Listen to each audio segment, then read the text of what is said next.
am live. I'm reading Joan Marshall Grant's book, Speaking from the Heart, Ethics, Reincarnation and What It Means to be Human.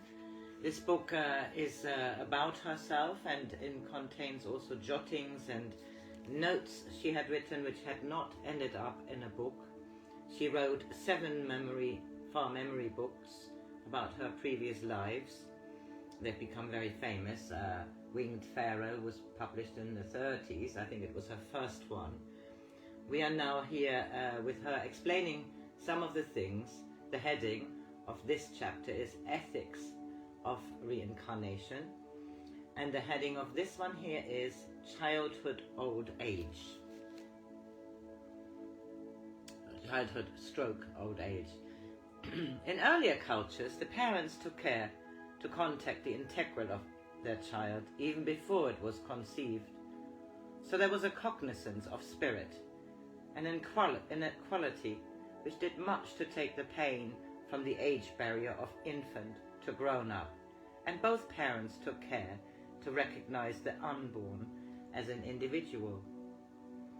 But as this seldom happens nowadays, the child, especially the adolescent or anyone who has his parents labeled as parents instead of seen as fellow human beings, should make a very real effort to think of his parents as they were when he was conceived and when he was an infant.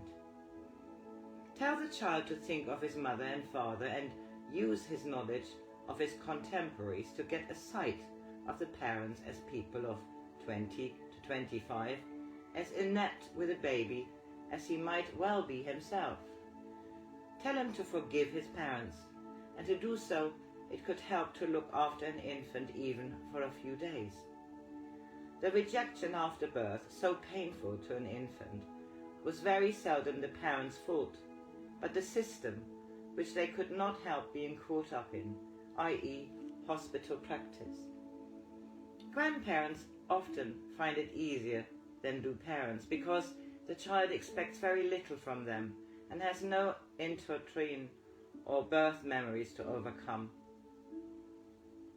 The very indulgent mother can unwittingly cause a great deal of trouble for her child because he is likely to get stuck at a period when any sign of anger or impatience brought instant pleasing results, attention, a caress or a sweet. Therefore, that bit stuck in the never had it so good syndrome is amazed when similar nuisance value behavior does not produce the same type of result.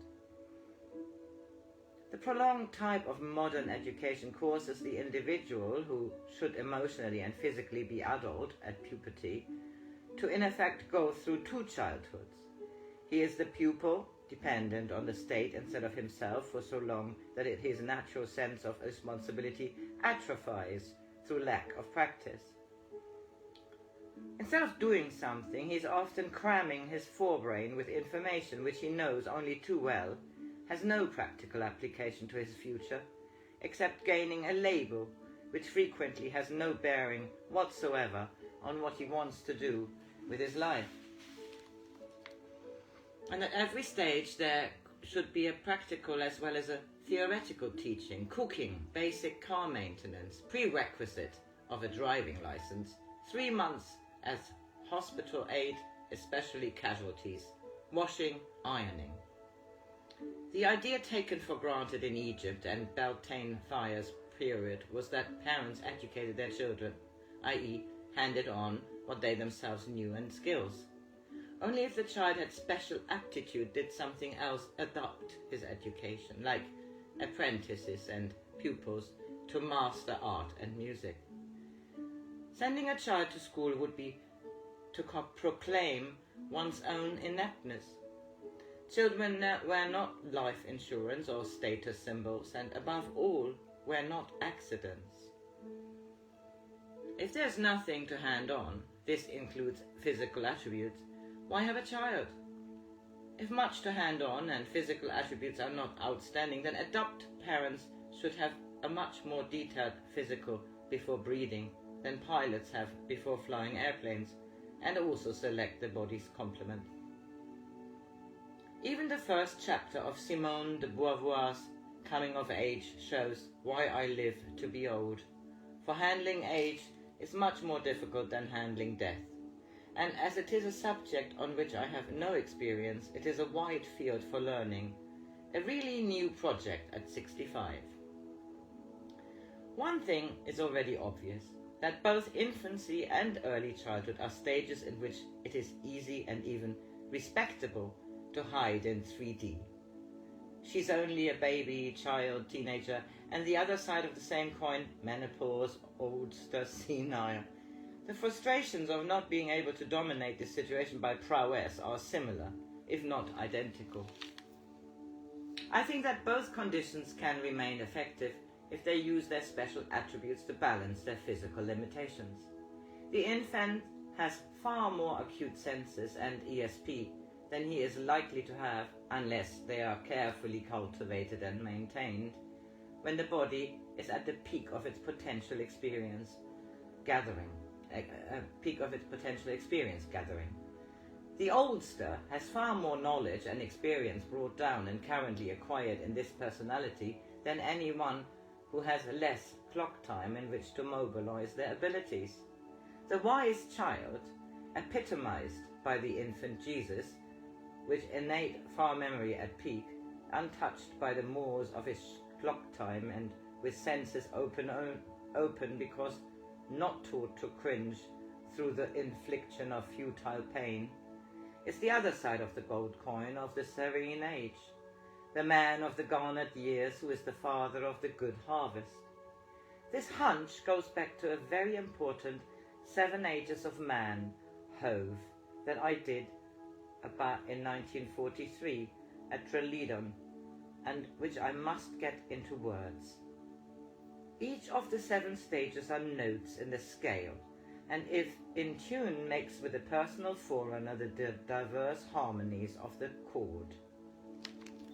Heading: The androgynous self. When will they learn that until they recognize their longevity and their male-female selves, they will continue to destroy the ambience of an excellent, in fact, very beautiful planet?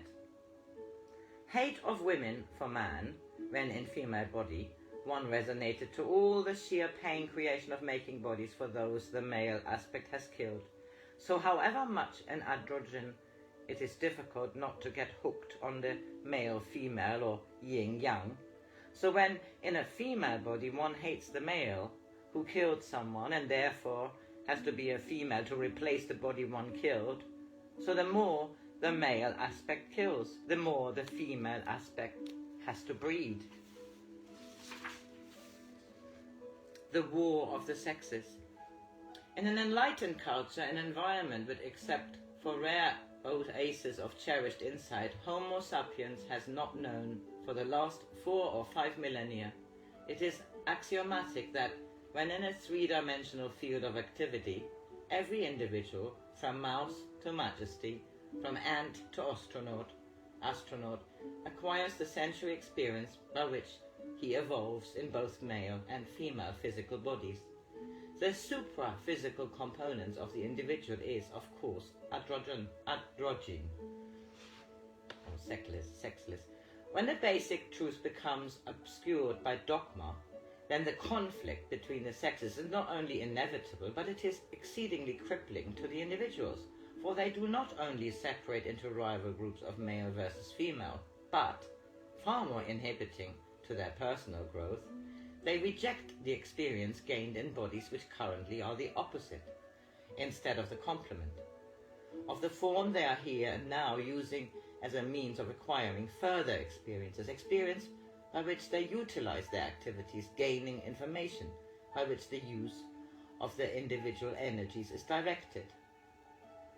And for every individual, every unit of energy, whether it be the search for a twig to build a nest, the spending or stashing away of $1, or the employment of a muscle in the cheek to produce a smile or a snarl, is ultimately and immediately his personal responsibility. To handicap oneself for this responsibility by trying to pretend that one is only male or female is as foolish as it would be for a pianist to expect to play better after cutting off one of his hands. But just as it is important to notice, remove the caterpillar from the cauliflower, the hair from the chocolate mousse, before offering it to one's guest, so it is, I think, important to notice the origin of the male and female conflict, which causes so many to find the currently offered menu unpalatable. Being an empiricist, I can speak only from that personal experience gained in 45 physical bodies, of which 23 were female and 21 were male. I can only speak from the personal experience of which my current brain has records, some of which are in more detail than my personality, born in 1907, has remembered, some of which contain only the highlights and low shadows of joy and fear, pain and pleasure, of the personalities of which I am aware. But one thing I do know, without my anxiety, that this knowledge could be taken by the solecism of statisticians, or the promulgations of prelates. It is that I have been both male and female, as has every other individual, and that also, like every other individual I know how easy it is to take sides against oneself, and therefore against others, whose genitals happen to be shaped in a form that mine was and probably will be. It is foolish not to accept the confines of one's current body shape, for to wish to anticipate or to regress is always a waste of energy. But in the acceptance of what one is at any particular moment, one is able to make here and now a valuable fulcrum, the base on which energy can best be expended to produce the maximum result of effort extended. If, when in a male body, one is liable to act too fast without pausing to see the obvious result of one's action, then the same individual has to move slowly, laboriously, arduously, to experience the normal results of the initial behavior. For instance, it is, when male, so much quicker, so much easier, and, let's admit it, so much more fun to loop off an opponent's head with a sword than to take him captive and spend hours and hours and hours trying to convince him that the concept, which causes him to crusade against the populace who happens to be following an equally idiotic ideology, is in itself idiotic, for all ideologies are idiotic. I know this only too well, having had to apologize for impetuous behavior to someone, now a very dear friend, whom I decapitated, when, in a fervor of well-meaning righteousness, I was defending the Albigensians from the Crusaders sent against them by Pope Innocent III, a tenth of a second ago, being only France, early 13th century. Every time one deprives someone else of a physical body which is a useful vehicle of three-dimensional sensory experience, which is quite different to helping someone get rid of a physical body which is no longer useful. This is the subject of another talk. They have the opportunity of demanding that one replaces what one has taken away, the eye for an eye and tooth for a tooth racket. Mind you, they are exceedingly silly to demand that this debt be paid. Even sillier than people who say we must have the so-and-sos to dinner because they bored us in their house last Saturday. So how does one replace the body one has knocked off in a moment of partisanship? Unlike the misguided fervor to dedicating oneself to a concept, one takes on the female aspect of oneself and helps yet another baby onto this already overpopulated planet. Both men and women instinctively know this basic fact, but as instinct it has, in the last 4 or 5 millennia, become not only heretical, dangerous, but downright unfashionable. So the brave soldier becomes in a female body the vehicle of the flesh he destroyed. Murderer becomes mother. It takes a second to shoot again, or fly an arrow, or spend a sperm into a womb, but the process of adjusting the balance is slower. 9 months gestations, 3 months swollen tits, at least 16 years of anxiety. So I finished this here for now. Today is Saturday, the 20th of July 2024.